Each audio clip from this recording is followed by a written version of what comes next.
Lagi ako nagdadala ng panit ng garter ng mami ko. Lagi ko tinatakas. Tapos makikita niya, puro nababanat na.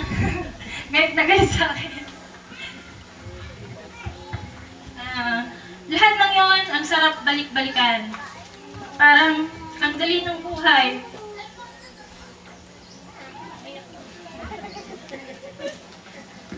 Parang napakasimple lang. Ang buhay, pagbata ka,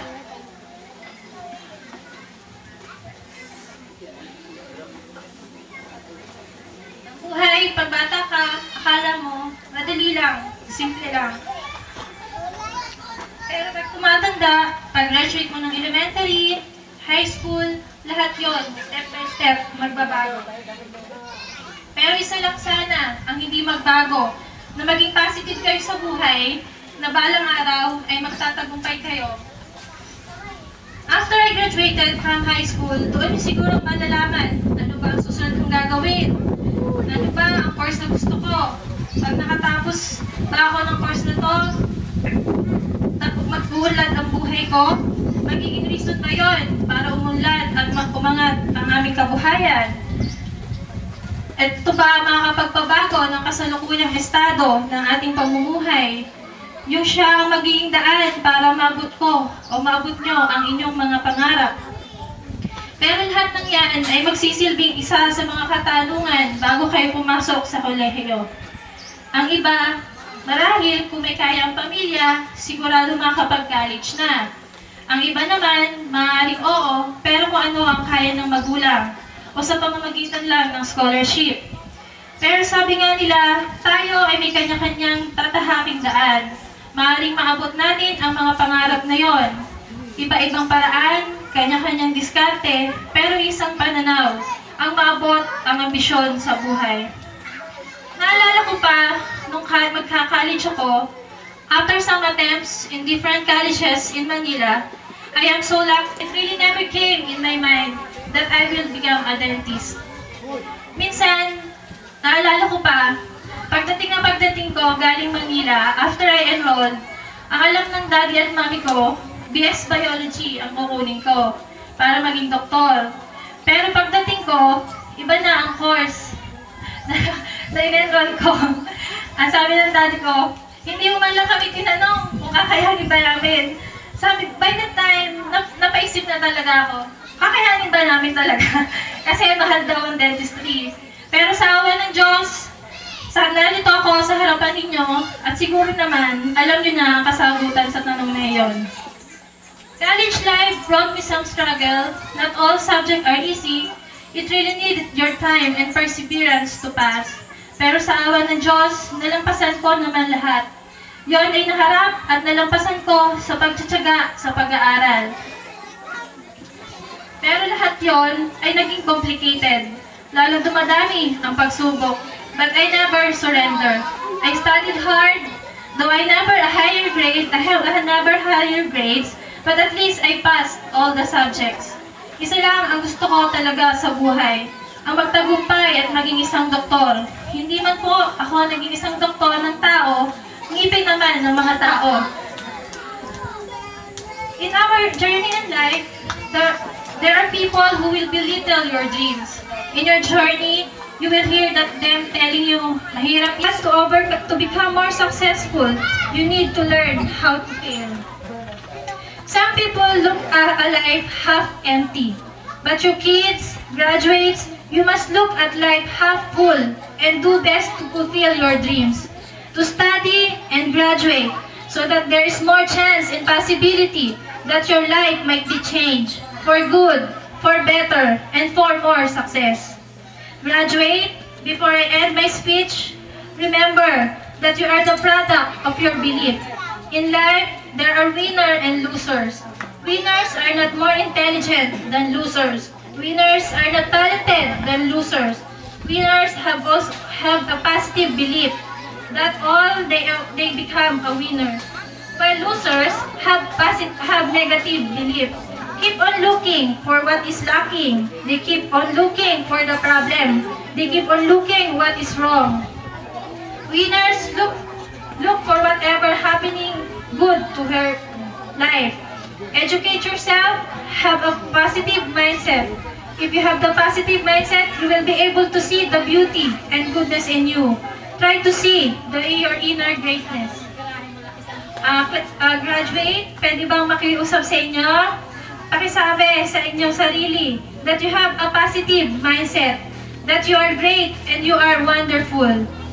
And graduate, pakitapik ng balikat ng inyong katabi. Tapik, sabihin niyo sa kanila, magiging successful ka rin balang araw. Sabihin niyo, magiging successful din sila balang araw. And remember, that if you have a positive mindset, you will be able to see the light in the end of the tunnel. If you have problems right now, if you're suffering from your current scenario right now, remember that it will going to end someday. And one day you will realize that your success will also happen. And again, graduates, can you tap the shoulder of the person right seated beside you? Sa kaliwa naman, na nakaupo sa inyo, and said, good education and positive mindset lang yan. Ulitin nyo, good education and positive mindset lang yan. And sa graduates, huwag kayong patalo sa sasabihin ng iba, sa mga nararanasan nyo sa buhay. Itanim nyo sa isip na kahit mahirap lang, o kahit vocational lang, kahit anong hirap ng pagdaanan nyo, para lang makapagtapos ng pag-aaral, harapin at kayanin ito. Dahil ito ang magiging paraan para mabago ang inyong buhay at ang magkaroon ng isang magandang kinabukasan. Again, educate yourself to get a mindset of a successful person. Educate yourself and be the best that you can achieve. And your goal and ambition in life. And that's it. Congratulations and God bless.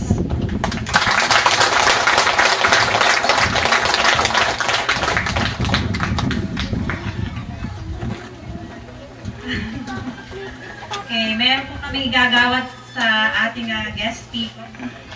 Certificate of Recognition. Ito po ang nilalaman ng citation, Republic of the Philippines, Department of Education, Region 4A, Calabarzon, Division of Quezon, Padre Burgos, Agdangan, Binangon Elementary School.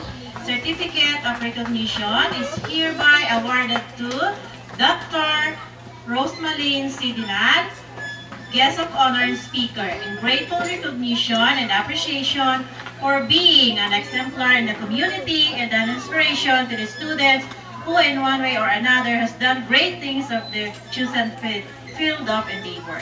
Given this 5th day of April 2010 on the occasion of 55th commencement exercises at Binagbag Elementary School, Binagbag, Agdangan, Quezon. Signed, our President, Best Teachers Association, Mrs. Marian P. Esperon, and yours truly, Miriam C. Camposano, and our District Supervisor, Esther C. Pasino.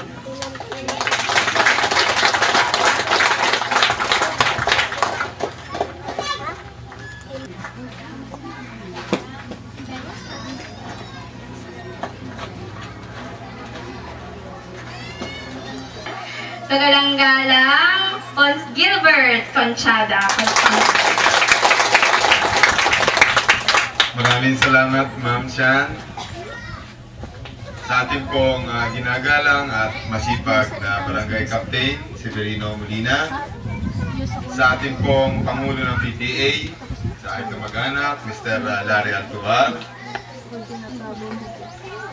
sa ating pong Principal, kay Ma'am Camposano, sa mga guro na lagi na kagyapay ng ating mga magulang, kay Ma'am Bool, kay Ma'am Husi, sa principal po ng Licof Elementary School, kay Ma'am Sabaliero, sa ating pong ginagalang na District Supervisor, Ma'am Pasinos, at sa umaga pong ito, sa ating pinakatampo, ang ating pong panahing tagapagsalita, si Ma'am Rose Kaig Dinal. Magandang umaga po, Ma'am. Sa mga magulang, mga gulangin, sa mga lola at lola, at higit sa lahat, ay sa mga nagsipagtapos. Bumabati po ako ng isang magandang umaga. Magkahalo po ang ating emosyon. Nanay, tatay, ano po?